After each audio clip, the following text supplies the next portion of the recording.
Good morning dear students. ये आपका SST का चैप्टर 16 पढ़ा रहे हैं, सेंट्रल गवर्नमेंट, जिसमें हम आप लोगों को संसद के कार्य तक पढ़ा चुके थे और कानून बनाने की प्रक्रिया कि कानून कैसे बनाई जाती है इसके बारे में हम लोग बात कर रहे थे। अब हम आपको बताने जा रहे हैं 4 नंबर पॉइंट 3 नंबर पॉइंट तक बता चुके थे कि किसी भी सदन के सदस्य कानून को बना सकते हैं और जो नियम था कि 50 से ज्यादा % लोग अगर तैयार हो जाते हैं कि हाँ ये चीज होना चाहिए तो वो नियम पारित होता है। उसके आगे देखते हैं, तत्पश्चात इस विधेयक को दूसरे सदन में भेजा जाता है। जैसे आप लोगों ने पढ़ा है कि 2 सदन होते हैं, राज्यसभा और लोकसभा।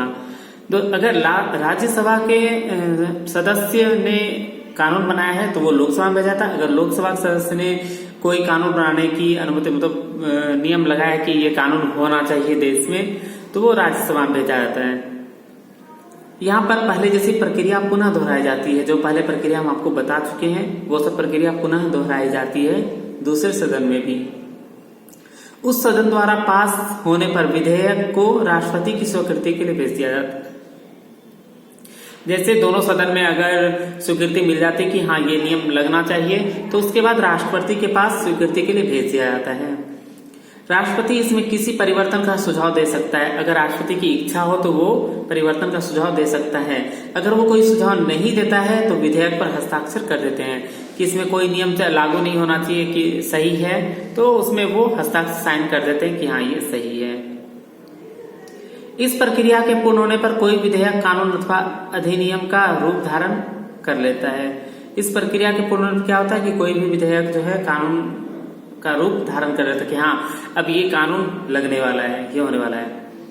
फिर नेक्स्ट आपका धन विधेयक। सरकारी आय तथा व्यय से संबंधित बिल धन विधेयक कहलाता है। यह विधेयक केवल लोकसभा में ही प्रस्तुत किया जाता है।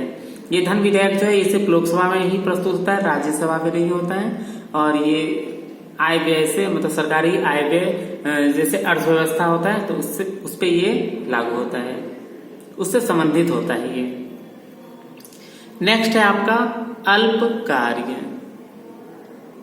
जिसमें फर्स्ट है आपका सरकारी वित्त पर नियंत्रण।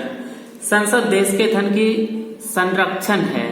सरकार की वित्तीय योजना बजट कहलाती है। यह सरकार की आय व्यय को प्रदर्शित करता है। बजट के अतिरिक्त धन विधेयक भी संसद में प्रस्तुत किए जाते हैं। वित्तीय विधानों को संसद की स्वीकृति प्राप्त होनी आवश्यक है। आप लोगों ने इसमें आया बजट, तो आप लोगों ने देखा होगा कि हर एक साल बजट तैयार किया जाता है कि किसमें कितना नफा हुआ, किसमें घाटा हुआ।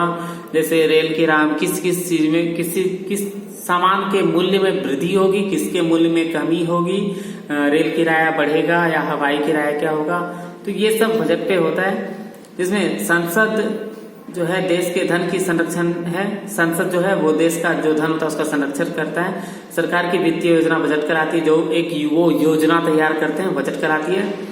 यह सरकार के आय व्यय को प्रदर्शित करता है कि देश में कितना आय हुआ और कितना व्यय, कितना मतलब मुनाफा हुआ, कितना खर्च हुआ। बजट के अतिरिक्त धन विधेयक भी संसद में प्रस्तुत किए जाते हैं।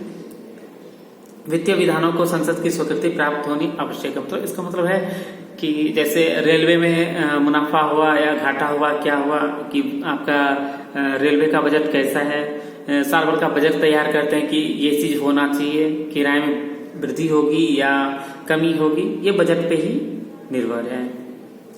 विधायिका पर नियंत्रण। सेकंड है आपका विधायिका पर नियंत्रण। संसद का सबसे मुख्य कार्य सरकार अथवा विधायिका पर नियंत्रण करना है।